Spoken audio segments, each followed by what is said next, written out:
Hello everyone. Hi, welcome back to another episode of Your Hope for Tomorrow. So last week I discussed 4 contributing factors to why someone may be in a domestic violence relationship. Like I said, there are more, but I'm going to go ahead and start with those 4, which were number 1, relationship blueprint. The relationship blueprint that is formed on the inside of them. Number 2, the generational curse of domestic violence. Number 3, the image someone may have of themselves on the inside. Number 4 is past traumas that they may have endured that caused them to be in this type of relationship. So this week I'm going to be discussing number 1, relationship blueprint. So first I will start with the definition of a blueprint. There are many definitions for a blueprint, but I wanted to use one that coincides with the topic that I'm discussing today. So one of the definitions of a blueprint is an original plan or prototype that influences subsequent design or practice. So based on that definition, I would define a relationship blueprint as a prototype of a relationship that influences subsequent relationships that will come after the original relationship observed. So this influence will happen whether or not this original relationship is healthy or is a healthy or unhealthy relationship. As I discussed last week, what usually determines our relationship blueprints when we become adults is the relationships we have observed during our childhoods, the relationships we were raised around, which were usually our parents' relationships or whoever raised us relationships. So what were their relationships like? What did we see? What did we hear? What did we observe or witness while around these relationships? Whatever behaviors we observed or heard over the years while around these relationships is what we have internalized about relationships. We could not help but to internalize these behaviors or these relationship attributes because more than likely we were around them for many years. And it is what we have internalized that will begin to form on the inside of us. So then our parents' relationships or whoever raised us relationships then becomes our relationship makeup, model, prototype, or blueprint.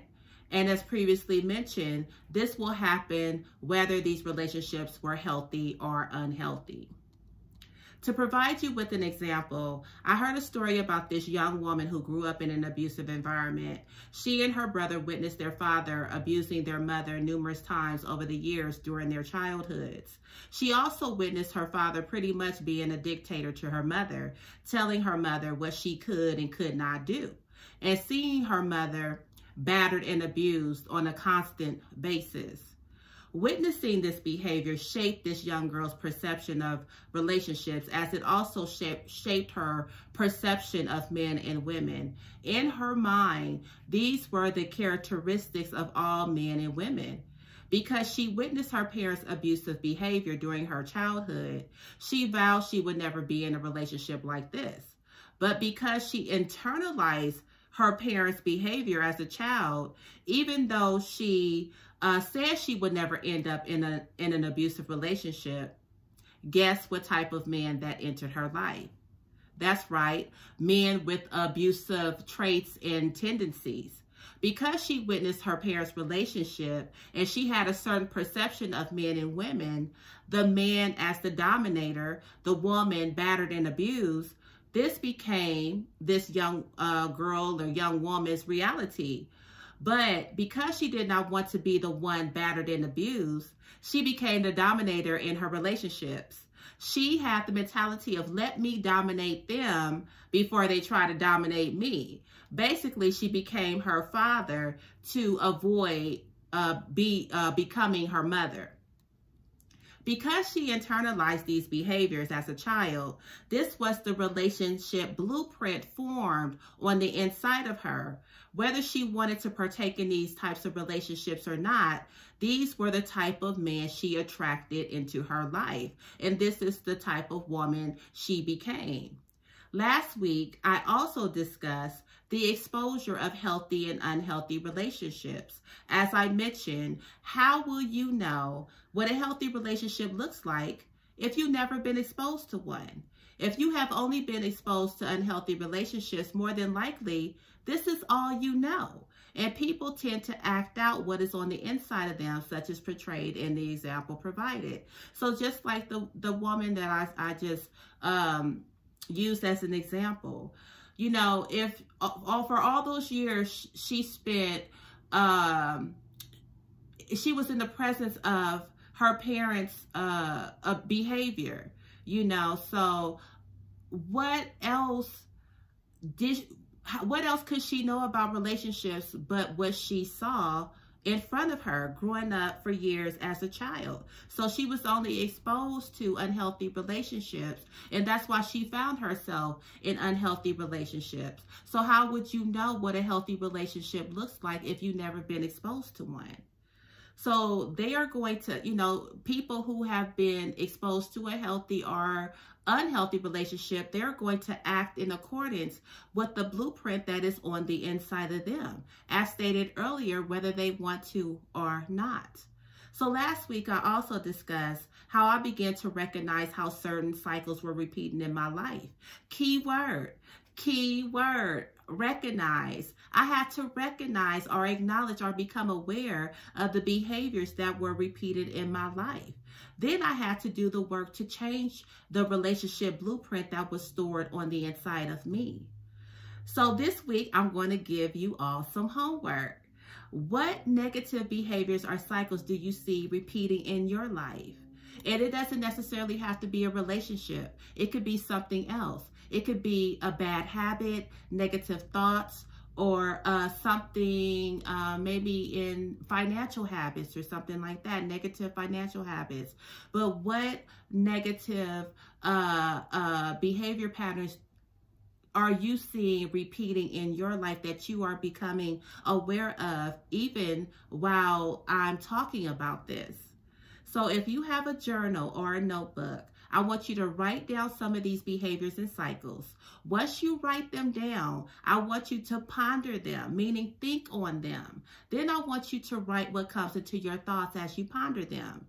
Read what you write and see if anything else comes to mind, and write these things down as well, and just kind of like repeat the process. I'm sure you heard of epiphanies or aha moments. Well, this is what this exercise is designed to give you.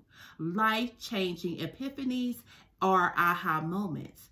You know, this is an exercise that helped me a lot. I mean, I have notebooks upon notebooks upon notebooks upon notebooks. Maybe one day I will show you all, because really, like, sometimes, you know, when I'm just around the house cleaning up, washing dishes, exercising, whatever it is, I'll think on some things, and as I'm thinking on those things and pondering those things, you know, thoughts begin to come, and I'd be like, oh wow, oh well, this is why this is like this, and or this is why this happened, you know. And then I grab anything you know, I grab anything that's next to me, and I just get to writing, you know. And then, like, sometimes I'll go ahead and grab those notebooks as well and write in those too. But a lot of times I grab whatever's next to me and get to writing. I'll show you that too.